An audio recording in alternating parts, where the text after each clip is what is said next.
राधे राधे दोस्तों। कैसे हैं आप सब। आज की कहानी है आखिरी खत। एक ऐसा सच जो सब कुछ बदल दे। शांतिपुर नाम सुनकर ही लगता था जैसे यहाँ की हवा शांति घुली हो। सुबह के समय सूरज की सुनहरी किरणें पक्की और कच्ची गलियों को एक साथ सहलाती तो ऐसा लगता जैसे मानो कोई कलाकार पीले रंग से गांव की तस्वीर रंग रहा हो। गली के मोड़ पर नीम का पुराना पेड़ था जिसकी छांव में सुबह सुबह औरतें पानी भरने कतार में लगती और बच्चे मिट्टी में कंचे खेलते। गांव के बीच में एक पुराना लेकिन मजबूत 2 मंजिला मकान खड़ा था। बड़े लाल दरवाजे, लकड़ी का जालीदार खिड़कियां और आंगन में तुलसी का चौरा। यहीं रहती थी सुमित्रा देवी, लगभग 55 साल की, गोरे रंग पर हल्की झुर्रियों वाली, सीधी मांग में हमेशा सिंदूर और माथे पर बड़ी सी लाल बिंदी। गांव में उनका नाम आदर से लिया जाता था। सुमित्रा का स्वभाव ऐसा था कि लोग उनकी तारीफ भी करते, लेकिन उनकी सख्ती से डरते भी थे। उनके साथ रहती थी उनकी बहू अनन्या। 25 साल की थी, दुबली पतली गेहुआ रंग और आंखों में एक अलग सी चमक। मायके में वो शहर में पली बड़ी थी, लेकिन शादी के बाद गांव के तौर तरीके जल्दी ही सीख लिए थे। उसके हंसने से घर की खाली दीवारें भी जैसे मुस्कुरा उठती। अनन्या का पति रोहित शहर में एक प्राइवेट कंपनी में नौकरी करता था। वो महीने में एक बार घर आता, 3-4 दिन रुकता और फिर से चला जाता। हर बार उसके जाने के बाद घर में जैसे सन्नाटा उतर आता, जिसमें बस घड़ी की टिक टिक सुनाई देती। उस सुबह भी सब कुछ सामान्य था। मुर्गे की बांग के साथ ही अनन्या ने उठकर चूल्हे पर चाय चढ़ाई। आंगन में सुमित्रा देवी सफेद सूती साड़ी में तुलसी को पानी दे रही थी और भगवान से कुछ बुदबुदा रही थी। पास ही गली में दूध वाला अपनी घंटी बजाता हुआ निकल गया। तभी साइकिल की तेज ट्रिन ट्रिन ने उस शांत माहौल को तोड़ दिया। गांव का डाकिया रामलाल आ रहा था, कंधे पर चमड़े का पुराना बैग, सर पर गमछा और होठों पर हल्की सी मुस्कान। राम राम सुमित्रा बहन। उसने साइकिल रोकी, बैग से एक पीला सा लिफाफा निकाला और बोला, आपके नाम खत आया है। सुमित्रा ने चौंक कर लिफाफा लिया। वो पीला और पुराना था, जैसे कई सालों से कहीं दबा रहा हो। लिफाफे के ऊपर बड़े-बड़े अक्षरों में लिखा था, सुमित्रा देवी के नाम। पढ़ना सिर्फ अकेले में, सुमित्रा के हाथ अचानक से कांपने लगे। उनकी आंखों में जैसे किसी भूले बिसरे किस्से की परछाई उतर आई। बिना कुछ कहे उन्होंने लिफाफा अपनी साड़ी के पल्लू में दबाया और तेज कदमों से अपने कमरे की ओर बढ़ गई। अनन्या जो चाय की ट्रे लेकर आ रही थी, यह सब कुछ देख रही थी। उसके मन में कई सारे सवाल उठ गए। खत में ऐसा क्या है जो मम्मी जी इतना घबरा गई, और ये सिर्फ अकेले में क्यों लिखा है। दरवाजा बंद होते ही अनन्या ने देखा, कमरे के भीतर हल्की सी आवाज आई, जैसे ताले की क्लिक। सुमित्रा ने खत को अलमारी में रख दिया था और यहीं से अनन्या के मन में पहला शक पनपने लगा। दिन भर अनन्या के मन में वही पीला लिफाफा घूमता रहा। चाय बनाते समय, आटा गूंथते समय, यहाँ तक कि सब्जी काटते समय भी उसके आंखों के सामने सुमित्रा देवी का घबराया हुआ चेहरा और उसके कांपते हुए हाथ आ रहे थे। मम्मी जी तो इतना हमेशा कहती हैं कि सच्चाई से कभी भी नहीं डरना चाहिए, फिर आज क्यों इतना डर गई। अनन्या ने मन ही मन में सोचा। दोपहर का समय था, बाहर बहुत तेज धूप थी और गांव की गलियां सुनसान थी। सुमित्रा देवी अपने कमरे में थी और अनन्या आंगन में कपड़े सुखा रही थी। तभी उसे ध्यान आया, कमरे का दरवाजा आधा खुला है। अनन्या ने धीरे धीरे झांका। सुमित्रा अलमारी के सामने बैठी थी, खत हाथ में था और उनकी आंखों में आंसू थे। वो धीरे से बुदबुदा रही थी, इतने साल बाद क्यों भेजा ये खत। क्या अब फिर से सब कुछ शुरू होगा। अनन्या कुछ समझ नहीं पाई, लेकिन ये शब्द उसके कानों में गूंजते रहे। इतने साल बाद कौन सा राज, और क्या सब शुरू होगा। शाम को जब गांव के लोग खेतों से लौटने लगे, सुमित्रा देवी मंदिर चली गई। अनन्या ने यही मौका समझा। वो धीरे से उनके कमरे में दाखिल हुई। अलमारी की चाबी अक्सर तकिए के नीचे रहती थी, ये अनन्या को पहले से ही पता था। चाबी निकालते हुए उसके हाथ थोड़े से कांप रहे थे, जैसे वो कोई चोरी करने जा रही हो। ताले की क्लिक के साथ अलमारी खुली। ऊपरी खाने में कपड़ों के नीचे एक पीला लिफाफा रखा था। उसने जल्दी से लिफाफा उठाया और खोल दिया। अंदर एक पुरानी तस्वीर थी, सुमित्रा देवी और एक अनजान आदमी, दोनों जवान और हंसते हुए। आदमी की गोद में एक छोटा सा बच्चा था और बच्चे की शक्ल बिल्कुल रोहित जैसी थी। अनन्या का दिल जोर जोर से धड़कने लगा। उसके हाथ पसीने से भीग गए। तस्वीर के साथ एक कागज भी था। सुमित्रा, तुम्हें याद है 25 साल पहले वाली वह रात? वो बच्चा तुम्हारा और मेरा है। रोहित को सच्चाई जाननी चाहिए, वरना बहुत देर हो जाएगी। अनन्या ने जैसे ही आखिरी शब्द पढ़े, उसे पीछे से आहट सुनाई दी। वो पलट कर देखती है तो दरवाजे पर सुमित्रा खड़ी थी, आंखों में आंसू और चेहरे पर ऐसा भाव जैसे कोई बहुत बड़ा तूफान आने वाला हो। उन्होंने धीमे लेकिन ठंडे स्वर में कहा, तुमने सब कुछ पढ़ लिया है ना? तो सुनो, जो तुम सोच रही हो वो पूरी तरह से सच नहीं है। कमरे में सन्नाटा ऐसा था कि अनन्या को अपनी ही सांसें सुनाई दे रही थी। सुमित्रा दरवाजे के पास में खड़ी थी, लेकिन उनकी नजरें तस्वीर और खत पर थी जो अब अनन्या के हाथ में थे। कुछ पल तक किसी ने कुछ भी नहीं कहा। फिर सुमित्रा ने धीरे से दरवाजा बंद किया और पास आकर चारपाई पर बैठ गई। अनन्या, उन्होंने भारी आवाज में कहा, जो तुमने देखा उसके पीछे की कहानी बहुत लंबी है और ये कहानी तुम्हारी सोच से कहीं ज्यादा खतरनाक है। अनन्या ने हिम्मत करके पूछा, मम्मी जी, ये बच्चा, क्या ये रोहित है? और ये आदमी? सुमित्रा की आंखें भर आई। हाँ, ये बच्चा रोहित ही है और ये आदमी तुम्हारे ससुर नहीं है। ये सुनकर अनन्या का दिल जैसे बैठ गया। तो क्या रोहित के असली पिता? उसने सोचा, लेकिन शब्द गले में ही अटक गए। सुमित्रा ने गहरी सांस ली और कहना शुरू किया, 25 साल पहले जब मेरी शादी को सिर्फ 6 महीने हुए थे, तुम्हारे ससुर को फौज में तैनाती के लिए सीमा पार भेज दिया गया। मैं अपने मायके आई हुई थी और तभी उस रात एक हादसा हुआ। वो रुक गई, जैसे कुछ सोच रही हो। उस रात गांव में भयंकर तूफान आया था, बिजली चली गई थी, बारिश भी बहुत तेज थी। एक घायल जवान हमारे दरवाजे पर आया, उसका नाम विक्रम था। वह दुश्मन देश की कैद से भाग कर आया था। मैंने उसे छुपाया और फिर सुमित्रा की आवाज भर्रा गई। उसके बाद की बातें मैं कभी भी किसी को नहीं बता पाई। अनन्या ने कांपते हुए स्वर में पूछा, क्या रोहित उसी के? सुमित्रा ने उसकी ओर देखा, लेकिन सीधा जवाब नहीं दिया। उन्होंने बस इतना कहा, कुछ बातें हैं जो तुम्हें अभी नहीं पता चलनी चाहिए।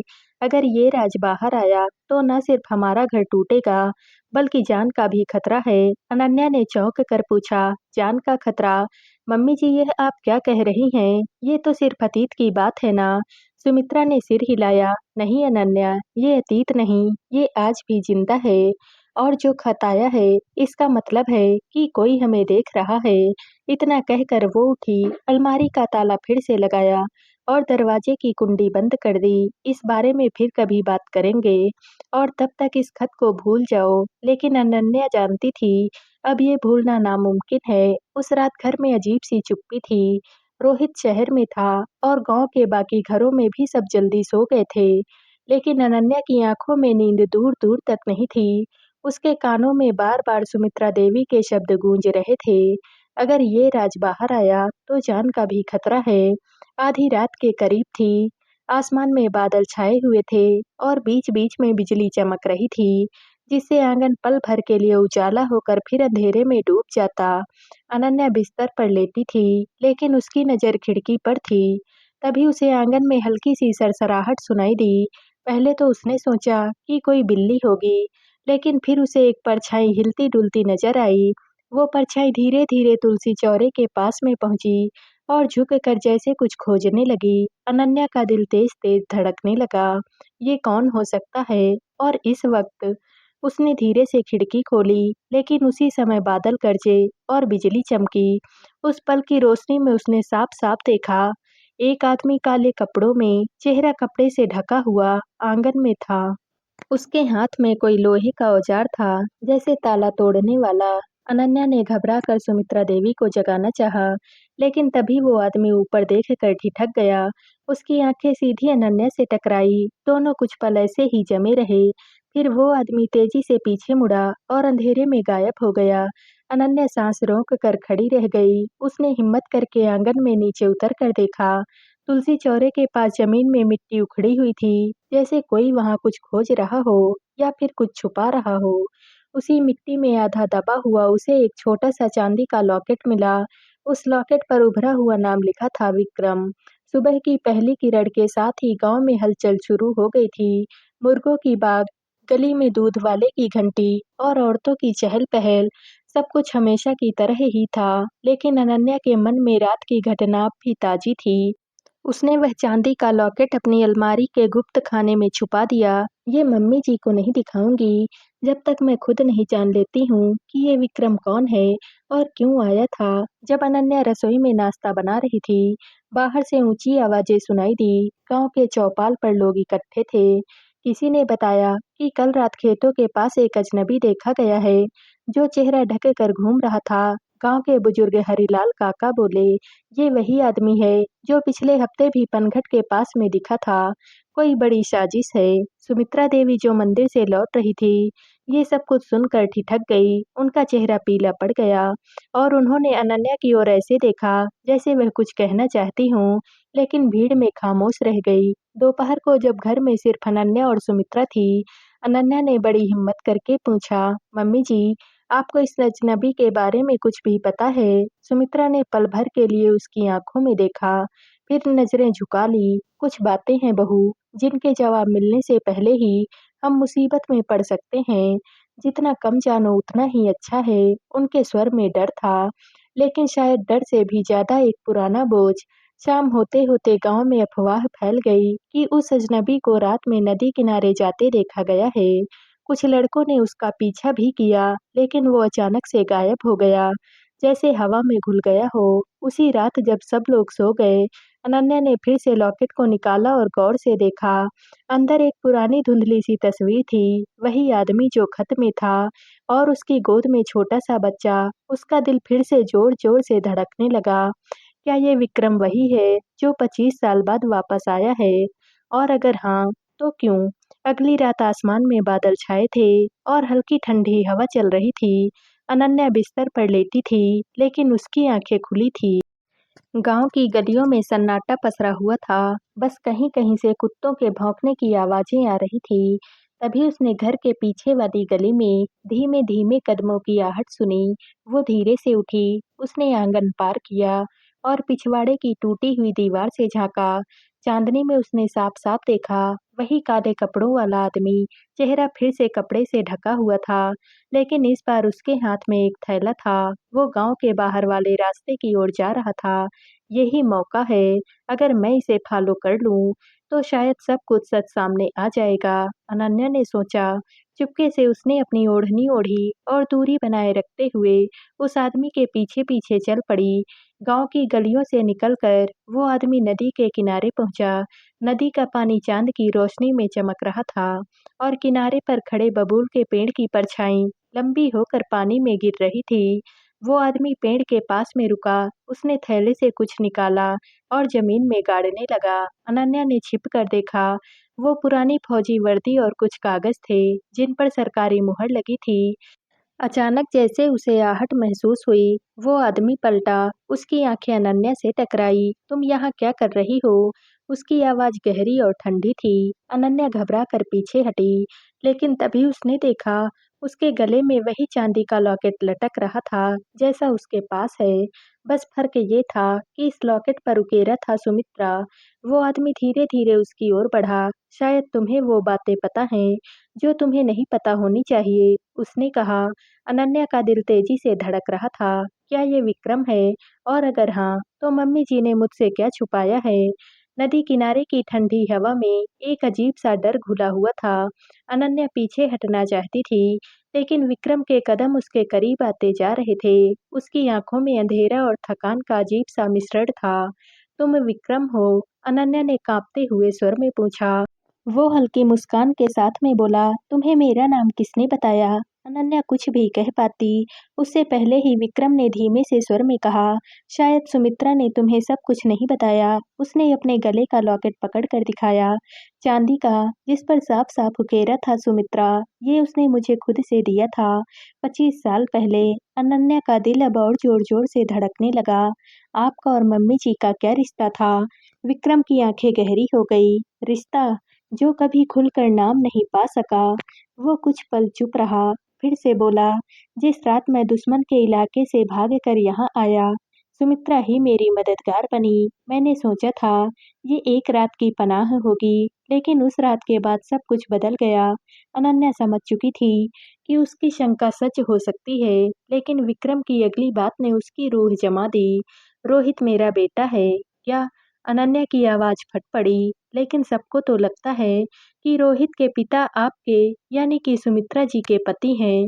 विक्रम ने सिर झुका लिया। और ये सच कभी नहीं बदलना चाहिए, वरना सिर्फ हमारा घर नहीं टूटेगा, बल्कि वो लोग भी लौट आएंगे जो मुझे मरते देखना चाहते हैं। अनन्या ने कांपते हुए स्वर में पूछा, कौन से लोग? भला कौन है वो लोग? विक्रम ने चारों ओर नजर दौड़ाई, जैसे कोई उसे सुन रहा हो। दुश्मन देश के वो लोग जिनके पास वो राज है जिसे बचाने के लिए मैंने 25 साल पहले सब कुछ दांव पर लगाया था। उसने जमीन में गाड़े हुए थैले की ओर इशारा किया। इसमें वो सबूत हैं, लेकिन अगर ये गलत हाथों में गए तो सब कुछ खत्म हो जाएगा। अचानक पास के झाड़ियों में सरसराहट हुई। विक्रम ने फुसफुसा कर कहा, भागो, कोई हमारा पीछा कर रहा है। दोनों अलग अलग दिशाओं में भागे, लेकिन जाते जाते अनन्या के कानों में उसकी आखिरी आवाज गूंजी, अगर मैं जिंदा रहा तो तुम्हें पूरा सच बताऊंगा, लेकिन अगर मैं नहीं लौटा तो रोहित को सब बताना तुम्हारा काम है। सुबह का सूरज गांव की गलियों में धीमे धीमे उतर रहा था, लेकिन आज माहौल कुछ अलग ही था। हवा में बेचैनी थी, लोग फुसफुसा रहे थे। अनन्या आंगन में पानी भर रही थी कि तभी पड़ोसी मोहन भागते हुए आया। बहू जी, नदी के किनारे खून मिला है और किसी के पांव के निशान जंगल की ओर जाते हैं। अनन्या के हाथ से लोटा गिर गया। किसका खून? मोहन ने घबरा कर कहा, पता नहीं, पर लोग तो कह रहे हैं वो विक्रम का हो सकता है। कल रात कई लोगों ने उसे नदी के किनारे तुम्हारे साथ में देखा था। अनन्या के कानों में जैसे किसी ने जहर घोल दिया हो। अगर ये खबर सास सुमित्रा तक पहुंच गई तो फिर वो क्या सोचेंगी?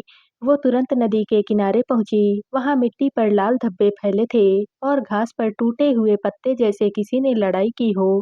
पास में ही एक टूटा हुआ चांदी का लॉकेट पड़ा था। वही लॉकेट जो विक्रम ने कल उसे दिखाया था।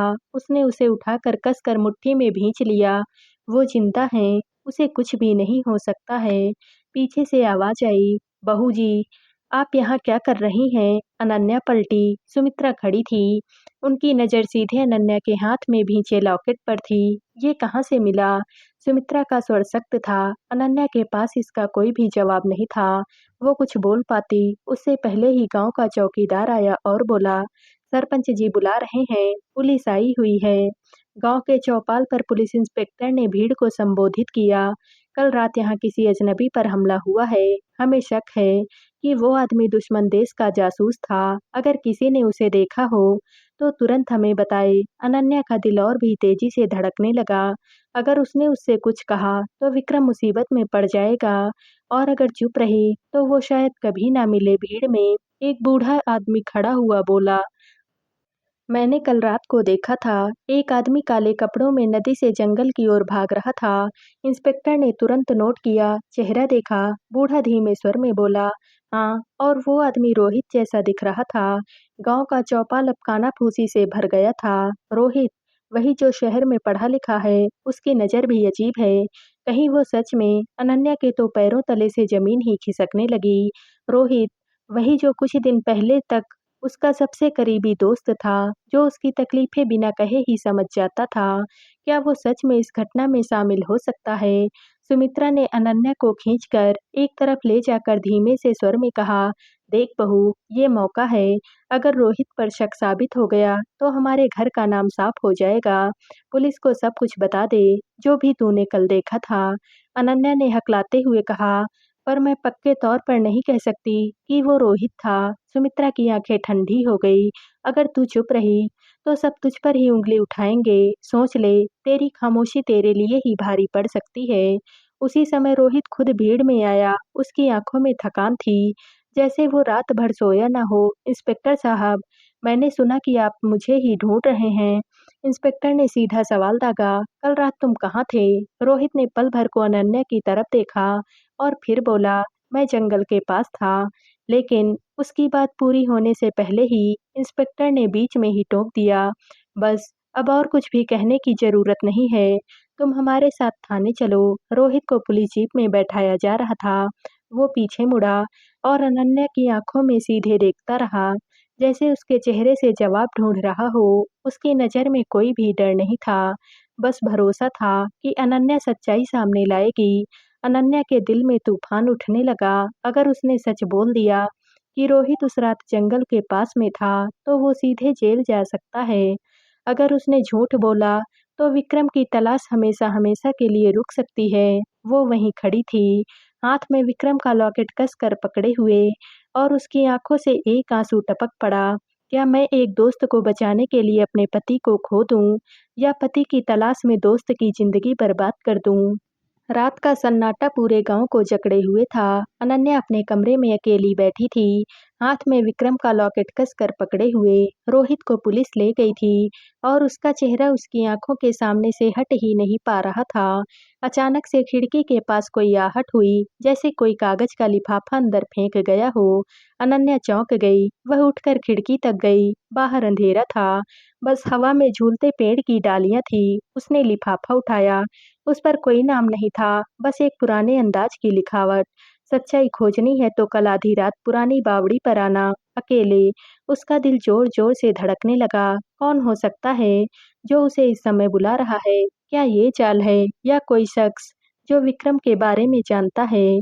सुमित्रा को उसने कुछ भी नहीं बताया, लेकिन उसके भीतर डर और उम्मीद दोनों साथ-साथ चल रहे थे। उसने चिट्ठी को बार-बार पढ़ा। हर अक्षर में एक अजीब-सी बेचैनी थी। रात के 12 बजे अनन्या चुपचाप घर से निकली। चाँद बादलों में छुपा हुआ था, और रास्ता मुश्किल से दिखाई दे रहा था। पुरानी बावड़ी गाँव के किनारे थी, जहाँ बचपन से ही बच्चों को जाने से रोका जाता था। कहा जाता था, वहाँ कई साल पहले किसी की मौत हुई थी, और तब से वो जगह अशुभ मानी जाती थी। ये अनन्या के कदम जैसे-जैसे आगे बढ़ रहे थे, उसकी सांसें भी तेज हो रही थी। अचानक से बावड़ी के पास किसी की परछाई दिखाई दी। तुम कौन हो? उसने कांपती हुई आवाज में पूछा। परछाई ने कुछ भी नहीं कहा, बस उसके हाथ में एक पुरानी लकड़ी का डिब्बा थमा दिया। अनन्या के हाथ कांपने लगे। वो डिब्बा पुराना था, किनारों से टूटा हुआ, और उस पर विक्रम का नाम खुदा हुआ था। उसने जैसे ही डिब्बा खोला, अंदर एक खून से सना हुआ कपड़ा और एक अजीब सी धातु की अंगूठी थी, और एक पर्ची, तुम्हारा पति जिंदा है, पर सच तुम्हें तोड़ देगा। अनन्या के कानों में जैसे हजारों आवाजें गूंजने लगी। जिंदा? तो फिर ये खून किसका है, और ये अंगूठी किसकी है? उसने ऊपर देखा तो परछाई गायब थी। सिर्फ बावड़ी के किनारे ठंडी हवा का झोंका बचा था, और उसके दिल में डर से भरा हुआ नया सवाल। सुबह होते ही अनन्या ने कोई देर नहीं की। वो सीधे थाने पहुंची और रोहित से मिलने की अनुमति मांगी। पुलिसकर्मी ने उसे शक की नजरों से देखा। तुम फिर आई हो, कल ही तो मिल कर गई थी। अनन्या ने दृढ़ स्वर में कहा। हाँ, लेकिन इस बार मेरे पास सबूत है। लोहे की सलाखों के पीछे रोहित बैठा था, आंखों में थकान और चेहरे पर हल्की सी हंसी। क्या हुआ अनन्या? कल ही तो कहा था कि मैं बेगुनाह हूँ। अनन्या ने डिब्बा मेज पर रख दिया। ये कल रात मुझे मिला, बावड़ी के पास में। इसमें विक्रम का नाम खुदा हुआ है, और ये खून से सना हुआ कपड़ा, ये अंगूठी और ये पर्ची। तुम्हारा पति जिंदा है। रोहित का चेहरा एक पल को बिल्कुल सख्त हो गया। उसकी आंखें जैसे पर्ची के हर शब्द को चीर कर पढ़ रही थी। किसने दिया है तुम्हें ये? उसकी आवाज में बेचैनी थी। पता नहीं, एक परछाई थी, और जैसे ही मैंने डिब्बा लिया, वो परछाई वहां से गायब हो गई। रोहित ने गहरी सी सांस ली, और उसने फिर धीमे से स्वर में कहा, अनन्या, अब तुम्हें एक सच बताने का समय आ गया है, लेकिन ये सच तुम्हारी जिंदगी बदल देगा। अनन्या की धड़कन और भी ज्यादा तेज हो गई। क्या सच? रोहित ने उसकी आंखों में देखा और बोला, विक्रम मरा नहीं है, और जिस दिन उसे गायब किया गया, उस दिन मैं वहां पर था, लेकिन कातिल मैं नहीं हूँ। अनन्या की आंखों में आंसू भर आए। तो फिर वो कहाँ है, और तुमने ये सब पहले क्यों नहीं बताया? रोहित ने धीरे से कहा, क्योंकि विक्रम खुद नहीं चाहता था कि कोई भी जाने। इतना कहकर रोहित ने इधर उधर देखा, और फिर अनन्या के कान में फुसफुसाया, वो एक गुप्त जगह पर है, और उसे ढूंढना बहुत खतरनाक है, क्योंकि जिस राज में वो फंसा है, वो सिर्फ उसकी नहीं, तुम्हारी भी जान ले सकता है। अनन्या अभी कुछ और पूछ पाती, तभी पुलिस ने जोर से कहा, समय खत्म हुआ, बाहर निकलो। अनन्या बाहर आ गई, लेकिन उसका मन अंदर ही रह गया था। अब वो किसी भी कीमत पर विक्रम को ढूंढना चाहती थी, चाहे इसके लिए उसे अपनी जान क्यों न दांव पर लगानी पड़े। जेल से लौटते वक्त अनन्या का मन बिल्कुल शांत नहीं था। सड़क भी सुनसान थी, लेकिन हवा में अजीब सी सरसराहट थी। उसने महसूस किया कि कोई उसका पीछा कर रहा है। वो पीछे मुड़ी, सिर्फ एक काली बिल्ली सड़क पार कर रही थी। शायद ये उसका वहम है, उसने खुद को समझाया और तेज कदमों से चलने लगी। घर पहुंची तो दरवाजे पर एक लिफाफा पड़ा था। उसमें बस दो शब्द लिखे थे, पीछे मत देखो।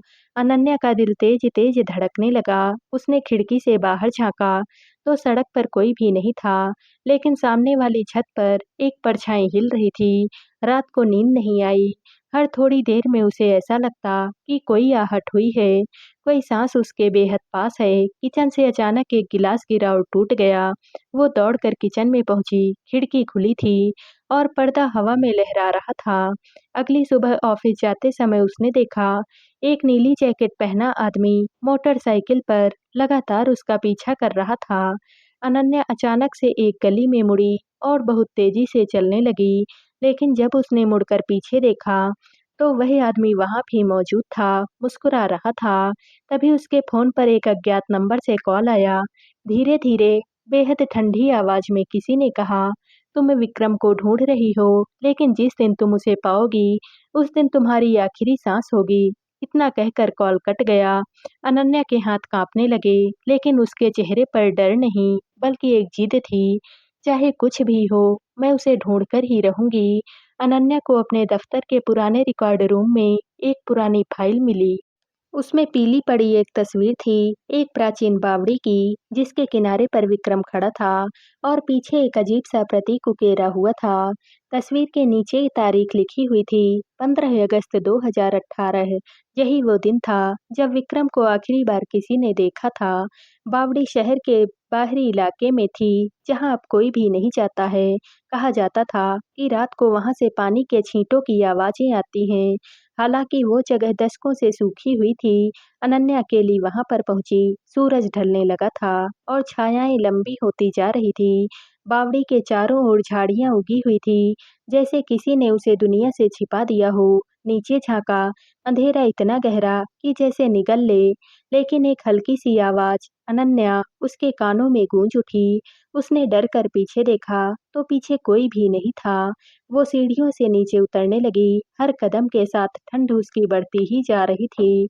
दीवारों पर उकेरे गए वही अजीब प्रतीक बार-बार दिख रहे थे और नीचे पहुंचते ही उसने देखा, एक कोने में एक पुराना बैग पड़ा हुआ था, जिस पर धूल जमी हुई थी। बैग खोला तो अंदर विक्रम की नोटबुक थी। पहला पन्ना खुला और उस पर लिखा था, अगर ये डायरी तुम्हारे हाथ लगी है तो समझ लो मैं जिंदा हूँ, लेकिन यहाँ से निकलना नामुमकिन है। अनन्या की सांसें रुक गई।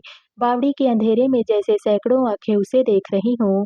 और फिर पीछे से पानी की छींटें पड़ने की आवाज आई, जबकि बावड़ी में पानी नहीं था। अनन्या का दिल तेजी से धड़क रहा था। उसने टॉर्च का प्रकाश इधर-उधर घुमाया, पर बावड़ी का तल खाली था। सिर्फ सीलन धूल और दीवारों पर उकेरे गए अजीब प्रतीक।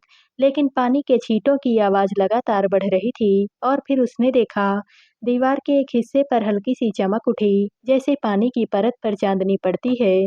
वो पास गई और हाथ बढ़ाया। हथेली ने ठंडा तरल सा स्पर्श महसूस किया, पर ये पानी नहीं था, ये किसी अदृश्य झिल्ली जैसा था, जो लहरों की तरह कांप रहा था। अचानक उस झिल्ली के भीतर एक धुंधली सी आकृति नजर आई। चेहरा साफ नहीं था, लेकिन उसकी चाल, उसकी काया, वो विक्रम ही था, विक्रम। अनन्या चीख पड़ी। आकृति ने उसकी ओर देखा, होंठ हिले, लेकिन कोई आवाज बाहर नहीं आई। उसके चेहरे पर डर था, जैसे किसी ने उसे पीछे खींच लिया हो। अनन्या ने हाथ से उस झिल्ली को धकेलने की कोशिश भी की, लेकिन जैसे ही उसने दबाव डाला, पूरी बावड़ी कांपने लगी। दीवारों के प्रतीक लाल-लाल चमकने लगे और हवा में अजीब सी गंध फैल गई। झिल्ली के पीछे विक्रम ने अंतिम बार उसकी ओर हाथ बढ़ाया और फिर पूरी आकृति लहरों में घुलकर गायब हो गई। झिल्ली का रंग अब काला हो चुका था और उस पर लाल-लाल अक्षरों में कुछ उभर आया। एक बार प्रवेश किया तो वापसी असंभव है। अनन्या पीछे हट गई, लेकिन तभी उसे एहसास हुआ उसके पैरों के नीचे जमीन ठंडी और चिपचिपी हो चुकी थी, जैसे वो खुद उसी अदृश्य कैद में खींचे रही हो। अनन्या ने पैर खींचने की कोशिश की, लेकिन ठंडी चिपचिपी सतह अब उसके टखनों तक लिपट चुकी थी। वो महसूस कर रही थी कि कोई अदृश्य ताकत उसे नीचे खींच रही है। उसका टॉर्च जमीन पर गिर पड़ा और उसकी रोशनी बस एक कोने में टिमटिमाने लगी। नहीं, मैं यहाँ से निकलूंगी। उसने पूरी ताकत से चीख लगाई, लेकिन उसकी आवाज बावड़ी की सीलन भरी दीवारों से टकरा कर खो गई।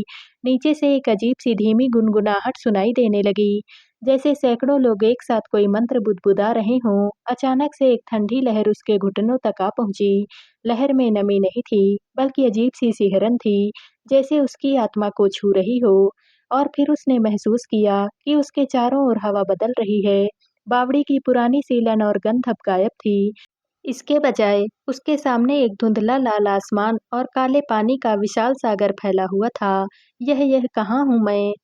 अनन्या ने फुसफुसाया। उसके पैरों के नीचे अब कोई भी पत्थर नहीं था, बल्कि वो किसी पारदर्शी, लहराते हुए पुल जैसी सतह पर खड़ी थी, जो सीधे सागर के बीच में एक विशाल, अंधे महल की ओर जा रही थी।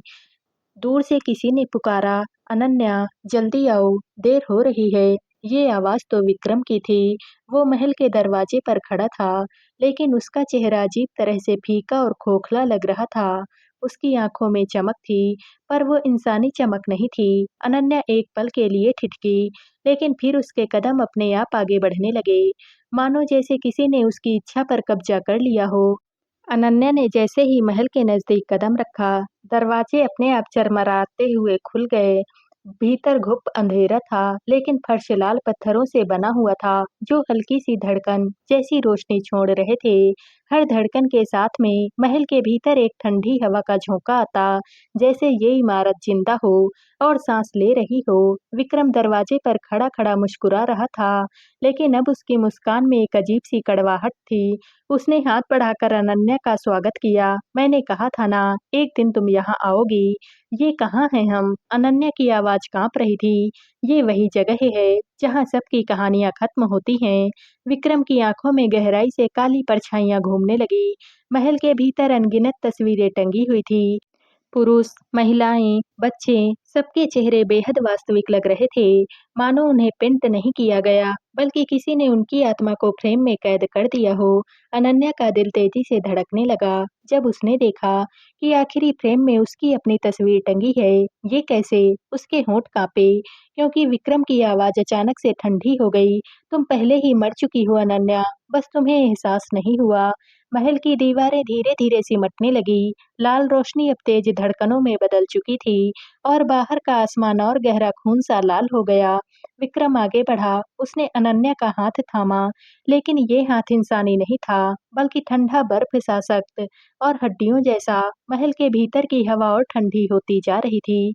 अनन्या ने महसूस किया कि उसकी सांसें भारी हो रही हैं, जैसे हर सांस के साथ कोई अदृश्य बोझ उसके सीने पर बैठता जा रहा हो।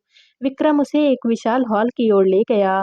हॉल के बीचों बीच एक गोल मंच था, जिसके चारों ओर काले चोगे पहने अनगिनत आकृतियां खड़ी थी। उनके चेहरे धुंधले थे, लेकिन उनकी आंखें सिर्फ लाल और चमकती हुई आंखें। ये हैं आत्माओं का दरबार। विक्रम ने धीमे से स्वर में कहा, "हर आत्मा जिसने इस महल में प्रवेश किया, वो यहाँ आकर अपने अपराधों का सामना करती है, लेकिन मैं तो कोई अपराधी नहीं हूँ।" अनन्या ने डर और गुस्से से कहा, "हर कोई यही सोचता है।" भीड़ में से एक भारी गूंजती हुई आवाज आई, "जब तक उसका अतीत सबके सामने नहीं खड़ा हो जाता है।" अचानक मंच के ऊपर धुंध का बादल बनने लगा। उस धुंध में अनन्या का बचपन, जवानी और वो रातें नजर आने लगी, जिस रात एक सड़क हादसे में एक बच्ची की जान चली गई थी। यह दृश्य देखकर अनन्या की आंखें फटी की फटी रह गई। नहीं, ये बिल्कुल भी सच नहीं है। वो मेरी गलती नहीं थी। लेकिन विक्रम की आवाज में अब कोई भी नरमी नहीं थी। "तुम भाग गई थी, मदद करने के बजाय।" भीड़ में कानाफूसी होने लगी। दीवारों पर टंगे चेहरों की आंखें अब अनन्या पर टिकी थी। महल की लाल रोशनी अब और तेज धड़क रही थी, मानो वो उसका फैसला सुनाने को बेताब हो। दरबार में सन्नाटा छा गया। लाल आंखों वाली आत्माएं गोल घेरे में और भी नजदीक आ गईं। उनके कदमों की आहट नहीं थी, लेकिन उनके आने से हवा और भी भारी हो गई थी। मंच के ऊपर धुंध अब पूरी तरह से साफ हो चुकी थी। उसमें वो हादसे का मंजर दिखाई दे रहा था। बारिश की रात, फिसलती सड़क, एक छोटी सी बच्ची सड़क के किनारे गिरती हुई और कार का तेज ब्रेक। अनन्या की सांसें टूट रही थी। मैं डर गई थी। उसकी आवाज कांप रही थी। मैं बस वहां से भागना चाहती थी, लेकिन मैंने चाहा था कि कोई भी उसे बचा ले। इच्छा पर्याप्त नहीं होती। भीड़ में से सबसे ऊंची आकृति ने कहा, जिसके चोगे पर चांदी के निशान चमक रहे थे। कर्म ही आत्मा को मोक्ष देता है या श्राप? विक्रम ने उसकी ओर देखा, लेकिन उसकी आंखों में कोई भी ममता नहीं थी, सिर्फ और सिर्फ कर्तव्य की कठोरता। तुम्हें दो रास्ते दिए जाएंगे अनन्या, उसने गंभीरता से कहा। पहला, इस महल में अनगिनत वर्षों तक उन आत्माओं की सेवा करना जिन्हें तुम जैसे लोगों ने अकेला छोड़ दिया। और दूसरा, उसी हादसे को फिर से जीना और इस बार सही फैसला लेना। अनन्या ने चारों ओर देखा। दीवारों के चेहरों में से एक बच्ची का चेहरा साफ साफ दिखा। वही बच्ची जिसकी आंखों में अभी भी डर था। उसकी आंखों से आंसू बह निकले। मुझे दूसरा मौका चाहिए। अचानक से लाल रोशनी बुझ गई। चारों ओर गहरी अंधेरी छा गई और उसके कानों में वही बारिश की आवाज गूंजने लगी। उसके पैरों के नीचे जमीन फिसलन भरी थी और आगे सड़क पर वही बच्ची भी थी और तेजी से आती हुई कार। तेज बारिश में हर बूंद अनन्या के चेहरे पर कांटों की तरह से चुभ रही थी। सड़क के किनारे स्ट्रीट लाइट की मध्यम रोशनी मुश्किल से रास्ता दिखा रही थी।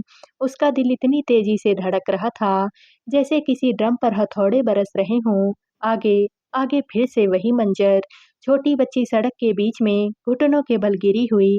उसके हाथ में एक टूटा हुआ टेडी बियर था। दूर से आती हेडलाइट्स और इंजन की गड़गड़ाहट। इस बार अनन्या के पैरों में जड़ नहीं जम रही थी। वो दौड़ी, बिना कुछ सोचे, बिना रुके। पानी से भरे गड्ढों में छींटे उड़ते, कपड़े उसके शरीर से चिपक गए, लेकिन उसका ध्यान सिर्फ उस बच्ची पर था। हटो, उसने जोर से चिल्लाते हुए बच्ची को अपनी बाहों में खींच लिया था।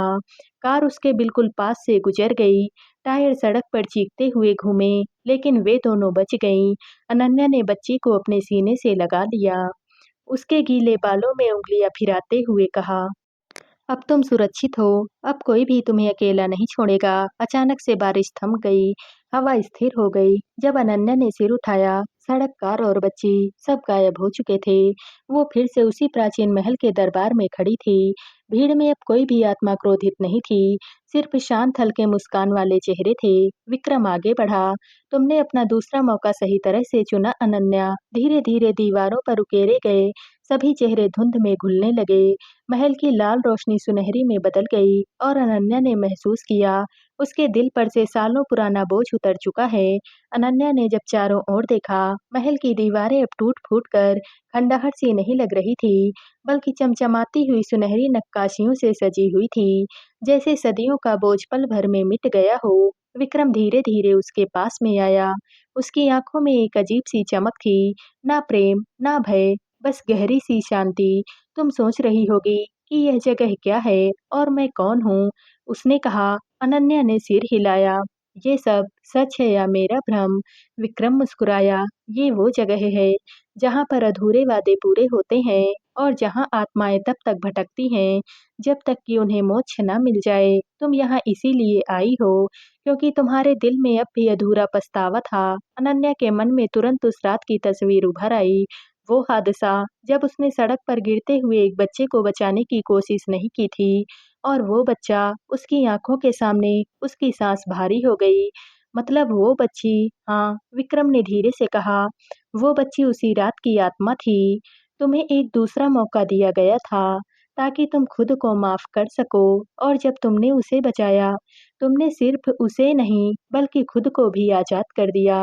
अनन्या की आंखों में आंसू थे, लेकिन उसके होठों पर पहली बार एक सच्ची सी मुस्कान थी। और तुम? विक्रम ने आसमान की तरफ देखा, जहां बादल हट चुके थे और चांद अपनी पूरी रोशनी बिखेर रहा था। मैं भी एक अधूरी कहानी का हिस्सा था। अब जब तुमने ये चक्र पूरा कर दिया है, मेरा समय भी आ गया है। जैसे ही उसने ये कहा, विक्रम का शरीर सुनहरी धूल में बदलने लगा, जो हवा में बिखर कर दूर, बहुत दूर चली गई। महल की दीवारें एक-एक करके गायब होने लगी और अनन्या ने खुद को उसी जगह पाया, जहाँ से ये सब कुछ शुरू हुआ था। पुरानी हवेली का दरवाजा, लेकिन अब वो बंद नहीं, बल्कि पूरी तरह से खुला हुआ था। उसने एक गहरी सी सांस ली और बाहर की ओर कदम बढ़ाया, इस बार बिना किसी डर, बिना किसी बोझ के। अनन्या जैसे ही हवेली के दरवाजे से बाहर निकली, उसने सोचा कि अब सब कुछ खत्म हो गया है, लेकिन तभी आसमान से बिजली कड़की और उसके पीछे हवेली का दरवाजा जोर से बंद हो गया। अचानक से धरती हिली, टूटी दीवारों के पीछे से एक विशाल, काले कवच वाला योद्धा निकला, जिसकी आंखें अंगारों की तरह से जल रही थी। तुमने एक आत्मा को आजाद किया, लेकिन मुझे नहीं। उसकी गूंजती आवाज में क्रोध और दर्द मिला हुआ था। अनन्या ने डरते-डरते पीछे कदम लिया। तुम कौन हो? मैं हवेली का रक्षक हूँ और मेरा श्राप तब टूटेगा जब कोई मुझे हराएगा। वो तलवार खींचता है, इतनी बड़ी कि जैसे चांद को भी काट सके। अनन्या के हाथ में अचानक से चमकदार खंजर आ गया। वो वही था जो विक्रम ने कभी हवेली में उसे दिया था। दोनों के बीच में संग्राम शुरू हुआ। तलवार और खंजर की टकराहट से चिंगारियां उड़ी, जमीन पर गहरे निशान बनते गए।